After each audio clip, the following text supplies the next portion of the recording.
Bobby and Shane, live. All right, welcome to BS Live Rock's Bobby and Shane Radio. Whitesnake is currently on their greatest hits tour. It started June the 1st in Oklahoma. They've recently played their only Canadian date, which was in Rama, but close to Canada, June the 28th, they play Art Park in Lewiston, New York. And tonight we welcome Whitesnake guitar player Joel Hoekstra. How you doing, sir? I'm great. Thanks so much for having me on. Thank you for taking the time. And I want to go back just a little bit to last year. You joined Whitesnake for the Purple album tour. And I want to maybe let people know, how did you get this gig with Whitesnake? I heard a rumor that Eddie Trunk had something to do with it, but it's a pretty damn good gig to get. Yeah, I mean, I was leading up to being in Whitesnake. I was with Night Ranger for 7 years, so I think just sort of being on the same scene. I think I met David briefly when Night Ranger opened for him, and when the opening was there, I just sort of put out feelers and asked for an audition and got one, and things went well. I think it was, at first I wasn't hearing anything back, but I think David started hearing my name from some people. I think Eddie Trunk was one of them, and Foreigner's manager Phil Carson was another one who mentioned me. Just getting nods from those guys, I think that people that David really respects, helped me get my foot in the door, so to speak. What's been the best part for you working with a guy like David Coverdale, like rock royalty? What has he taught you in the couple of years you've been with him? Oh man, there's a lot. I really appreciate that David is so still driven by just the passion for what he's doing. I mean, he could hang it up tomorrow financially, or today for that matter. So I think, you know, he's out here doing this and doing the touring really for the love of it. He still really enjoys getting out there and doing what he does. And I think there's not many people that can be witty and entertain you, like while you're hanging out with them, and then the next minute he's telling you about working with Jimmy Page or Richie Blackmore. So it's hard to pinpoint exactly like what one thing I've learned from him the most, but I'm just trying to show David the proper level of respect and everything, and have an appreciation for the fact that I definitely am working with somebody who's achieved a whole lot in the music business, man. I mean, it's pretty staggering. So obviously he's inducted into the Hall of Fame this year with the Purple, so it's a special opportunity. And really not just David in this lineup. I mean, Tommy Aldridge on drums. Absolutely, yeah. Really seen and done it all, and we're out here on the road with Whitford St. Holmes opening for us. So can you imagine, you know, I've got Brad Whitford wandering around the venue every day and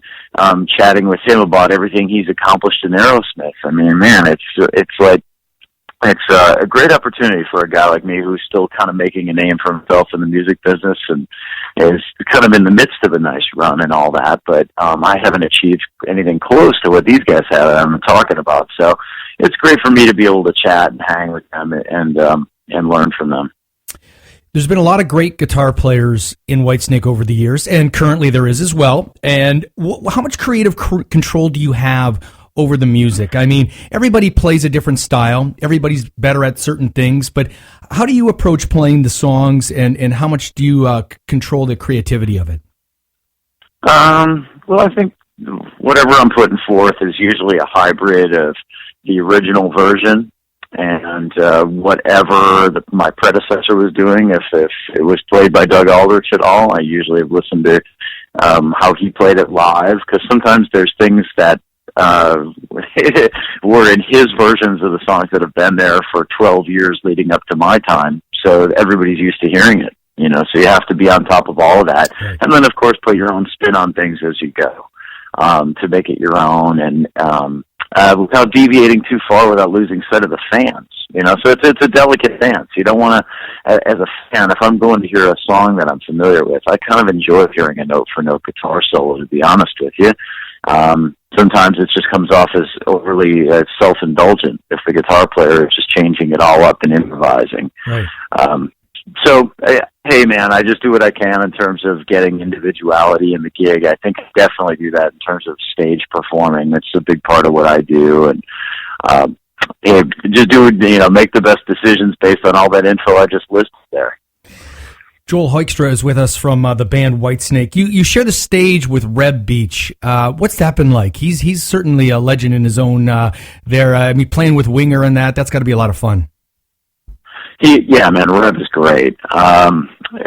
Everybody knows he's a great lead guitar player, really smoking, but one of the best things about this gig is playing rhythm with him. Reb's a really great rhythm guitar player, and both of us really enjoy playing rhythm, even though we can, play all the fast lead stuff and everything. It's really fun to lock on these riffs together, and we both really get off on being tight and having the band really be a super tight unit. So I have a great time working with him, man. He's a really funny, witty guy, just kind of like David, where he's has you laughing the whole time on the bus, and yeah, no complaints, man. Great to be in a guitar team with him. So if I'm going to the Greatest Hits Tour, which once again is going to be happening around here, Tuesday, June the 28th, what can I expect as a fan? What am I going to hear?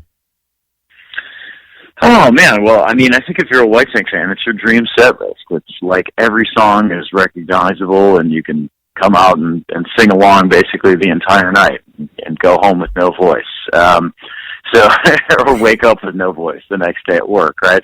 But that's basically the gist of it. Obviously, we're going to hit all the big ones, the rockers like Still of the Night, and of course, the ever popular Here I Go Again will certainly be in the set, and then you got like old rockers like Slide It In and Slow and Easy for those that are familiar with it. And I mean, I could list the entire set, but it's all the songs kind of have a recognizability. Certainly, through being hits. And in the U.S., we're focusing a lot on the material that was really big here, the Slide It In album, the 1987 album, and Slip of the Tongue album. That's what I was going to ask you, because you guys are heading out to Italy, Spain, France, Germany, sometime in July, right? Mid-July there. So will the set list then change when you go over there? And for right now, is your set list consistent show for show? It's been consistent here, yeah, but David is known to change it up on break, heading to different territories. And I think the greatest hits are probably defined a little differently over in Europe for Whitesnake. They had such a successful run before people started to hear of them here. I mean, they just kind of really broke in the States during the Slide It In album. So yeah, it may change up a little bit as we go, and I think we're going some other places too, where it just hasn't quite been announced yet, but people can kind of stay tuned to whitesnake.com to see what we're up to the rest of the year. But it's looking like a really fun run. How has this been different than the Purple tour for you, other than the obvious playing the Deep Purple tracks? How has this been better, I guess, or give me an idea how they compare to each other? I think the energy is just a little more relaxed the second time around for me. It's my second tour with the band, so I've gotten to know a lot of their diehard fans, and getting the thumbs up on approval kind of the first time around from people that are, staunch fans of the band, and that means a lot to So you've been accepted, see? You've been accepted. Yeah, exactly. So just knowing that, I feel a little bit more relaxed, and knowing all the band members this time around, and there's just a level of comfort that's there this year that wasn't there for me last year. Although I enjoyed the tour immensely. I mean, it was a fantastic experience last year. I'm just saying that I probably feel, realistically, to answer your question, a little more at ease. You have a favorite song to play, or a favorite group of songs that you play, or you just enjoy them all? I just enjoy them all, man. It's such great riffs, and I mean, it's really a great way to make a living, isn't it? I mean, I guess so, man. I could be waking up at 5:30 in the morning, going to my awful job that I hate every day, and I mean, I get to travel the world and get paid for it and play rock guitar, and it's truly a blessing, man. It really is. It's like not to be ignored. So, and especially there's so many great players that never get the opportunity to do what I'm getting to do with this band. So I just feel blessed to be there for any and all of it, and do the best I can from the very first note of the show to the last note of the show every night. And I mean, people are putting down their hard-earned money to come see you do what you do. So I definitely take it serious and try to bring my A game every time out. And that's that, man. June 28th at Art Park, Lewiston, New York, Whitesnake. Does this band belong in the Hall of Fame now that you've been in it? you get to see the kind of professionalism and awesomeness that Whitesnake is. Oh gosh, I mean, I certainly wouldn't be a part of that, being in the band for the last 2 years, but I definitely think David deserves that level of respect. I don't know how many albums he's sold in Whitesnake alone, but it's a lot. Because, I mean, there was such a successful run in the UK, especially with the early albums when he was just out of Deep Purple. Hey man, I got nothing but respect for David, and hopefully that happens. And I suppose it couldn't hurt for business at the shows these days still, if it did happen. But I'm so happy that he got in for his time at Deep Purple. Yeah, absolutely. That was and unbelievably, he mentioned all of us, this current lineup, during his speech at the Barclays Center during the taping. So it's such a nice gesture on his part. Yeah, classy guy. What would be next for Whitesnake? Has there been any conversation after this tour, or no?